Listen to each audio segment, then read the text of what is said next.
अस्सलाम वालेकुम। I am Sultan Ali from MK preparation. आज की इस वीडियो में हम डिस्कस करेंगे क्लास 9th की मैथमेटिक्स का यूनिट नंबर 17, जिसके साथ क्लास 9th की मैथमेटिक्स कंप्लीट हो जाएगी। That chapter is about practical geometry triangles. तो आपने ज्योमेट्री के जितनी भी थ्योरेटिकल कॉन्सेप्ट्स पीछे पढ़े हैं उनको हम यहाँ पे रिवाइज भी कर लेंगे, और बहुत सारी इंपॉर्टेंट चीजें हैं जो हमारी नजरों से अगेन गुजरेंगी तो हमें फायदा हो जाएगा, रिवीजन में आ जाएंगी। तो इसके साथ ही ये 9th क्लास की जो मैथमेटिक्स है ये कंप्लीट हो जाएगी। ये वीडियो लेक्चर सीरीज उन तमाम कैंडिडेट्स के लिए तैयार की गई है जो एसएसटी या लेक्चरर की तैयारी करते हैं मैथमेटिक्स के पॉइंट ऑफ व्यू से, और जो भी कैंडिडेट एसएसटी की तैयारी करना चाहते हैं तो हमारे नए सेशन का हिस्सा बन सकते हैं। हमारे सेशन को ज्वाइन करने के लिए आप डिस्क्रिप्शन में दिए गए नंबर पर राब्ता कर सकते हैं। तो सबसे पहले ये सारे एसएलओस तो कंस्ट्रक्शन बेस्ड हैं, लेकिन हम अपने रेलेवेंट चीजें देखते हैं कि प्रैक्टिकल ज्योमेट्री क्या है, थ्योरी और प्रैक्टिस का आपस में रिलेशनशिप है। तो सबसे पहले एक ट्राइंगल के कितने एलिमेंट्स होते हैं? एमसीक्यू तो बन सकता है। 6 एलिमेंट्स होते हैं, 3 साइड्स और 3 एंगल्स। तो ये एक इंपॉर्टेंट एमसीक्यू है। फिर एक ट्राइंगल बनाने के लिए आपके पास क्या इंफॉर्मेशन होना जरूरी है?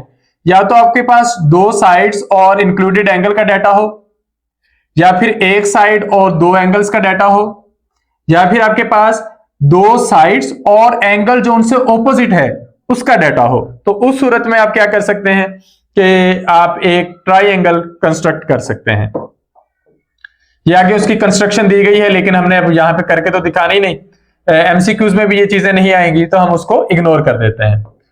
अच्छा, नेक्स्ट है हमारे पास ये फर्दर फिर कुछ थ्योरम्स आ रहे हैं, तो थ्योरम्स को छोड़ते हुए आगे चलते हैं।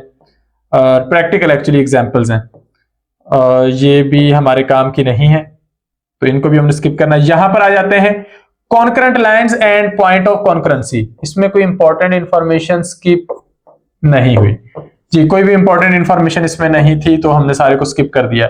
नेक्स्ट यहां पे आ जाते हैं कि 2 को प्लेनर लाइंस हैं, 2 लाइंस हैं वो एक ही प्लेन में है, या तो वो पैरेलल होंगी या किसी ना किसी पॉइंट पर इंटरसेक्ट करेंगी, यानी कि या तो उनके दरमियान डिस्टेंस कम हो ही नहीं रहा या फिर किसी वजह से उनके दरमियान डिस्टेंस जो है वो कम हो रहा है। तो अगर डिस्टेंस कम हो रहा है तो कहीं ना कहीं इंटरसेक्ट कर जाएंगी। तो यही 2 पॉसिबिलिटीज हैं। नेक्स्ट है 2 lines intersect each other at one and only one point which is called their point of intersection. 2 lines एक दूसरे को जस्ट किसी एक पॉइंट पर इंटरसेक्ट कर सकती हैं।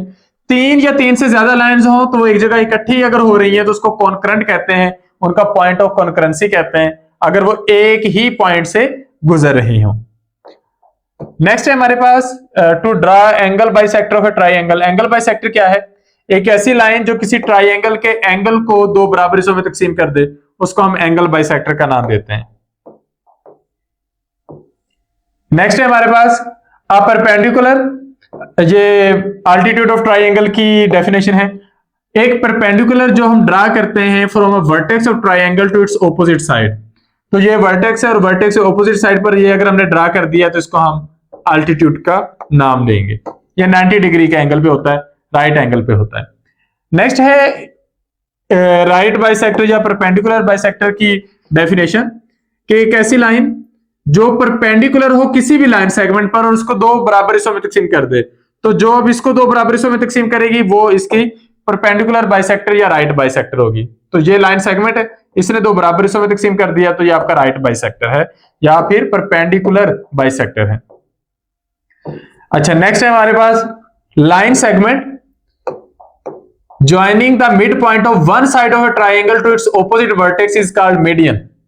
आपके पास ये ट्राइंगल है, इसके इस वर्टेक्स से यहां तक मिड पॉइंट तक जोड़ने वाला ये मीडियन है, इस वर्टेक्स से इसके मिड पॉइंट तक जोड़ने वाला ये वर्टेक्स है और इसके मीडियन है, और इस वर्टेक्स से इस मिड पॉइंट तक जोड़ने वाला ये मीडियन है। तो ये तीनों मीडियन एक ही जगह पर इकट्ठे हो गए। जिस जगह पर इकट्ठे हो गए उसको हम सेंट्रॉइड का नाम देते हैं। 3 अल्टीट्यूड्स भी एक जगह पर इकट्ठे हो सकते हैं। अगर 3 अल्टीट्यूड एक जगह पर इकट्ठे हो रहे हैं तो उसको फिर हम कहते हैं ऑर्थोसेंटर। वो भी आप लोग यहाँ पे कॉन्सेप्ट देखेंगे। नेक्स्ट है figures with equal area. 2 figures की अगर एरिया इक्वल है तो जरूरी नहीं कि वो कॉन्ग्रुएंट हो, उनका सेम होना कुछ जरूरी नहीं होता। ये चीजें हम स्किप करते हुए इंपॉर्टेंट एमसीक्यूज पे आ जाते हैं। What is the first step in constructing an angle bisector? For example ये एक एंगल है और मैंने एंगल बाइसेक्टर बनाना है, तो मुझे सबसे पहले क्या करना पड़ेगा? यहां पर कंपास पॉइंट रखना पड़ेगा ताकि मुझे पता चल जाए कि कहां से हम इसको 2 बराबर हिस्सों में तकसीम कर सकते हैं। नेक्स्ट है when geometric construction is what geometric construction is shown in the diagram.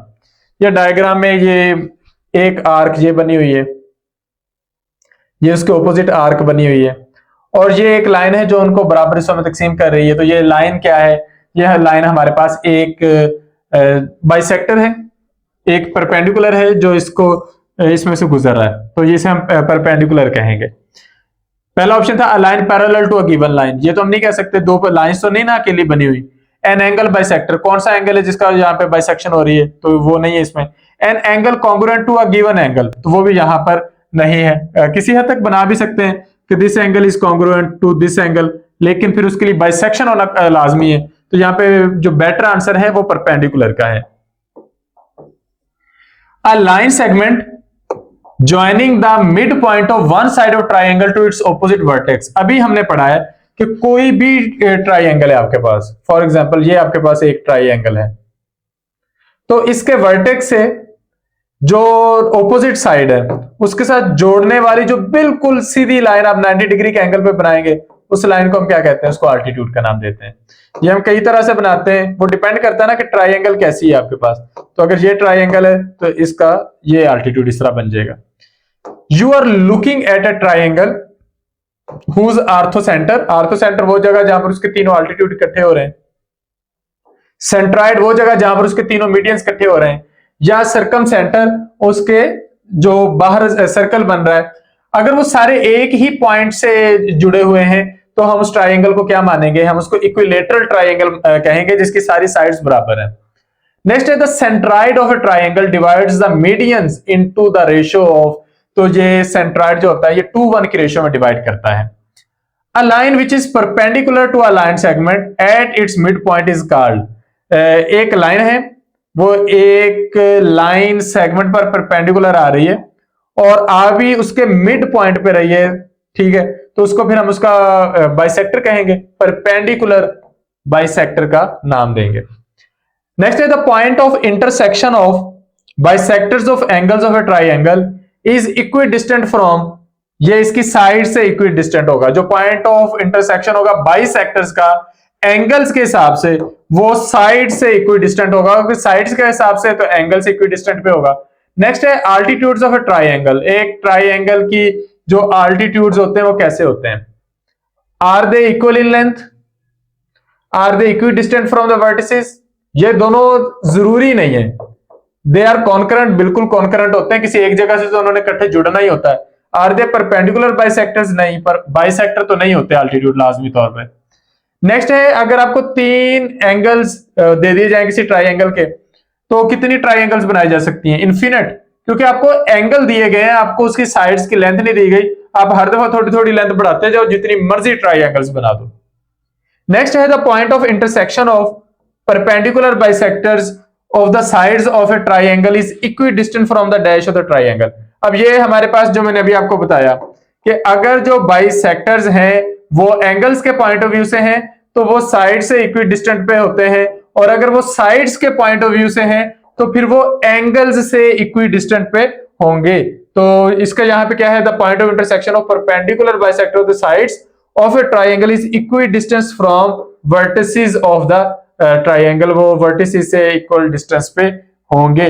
और यहां पर ये हमारा कंप्लीट हो गया ये चैप्टर, और ये उसकी समरी आ गई। समरी भी डेफिनेटली उन्हीं एग्जैक्टली चीजों के बारे में है, और यहां पर हमारी 9th क्लास की मैथमेटिक्स कंप्लीट हो जाती है। उम्मीद है इन चीजों से आपको काफी हेल्प मिलेगी, चीजें समझने में, तैयार करने में आसानी रहेगी, और आप लोग इंशाल्लाह कामयाब होंगे। मजीद रहनुमाई के लिए आप लोग हमारा सेशन ज्वाइन कर सकते हैं। हमारा सेशन ज्वाइन करने के लिए आप डिस्क्रिप्शन में दिए गए नंबर पर रब्ता कर सकते हैं। Thank you, Allah Hafiz.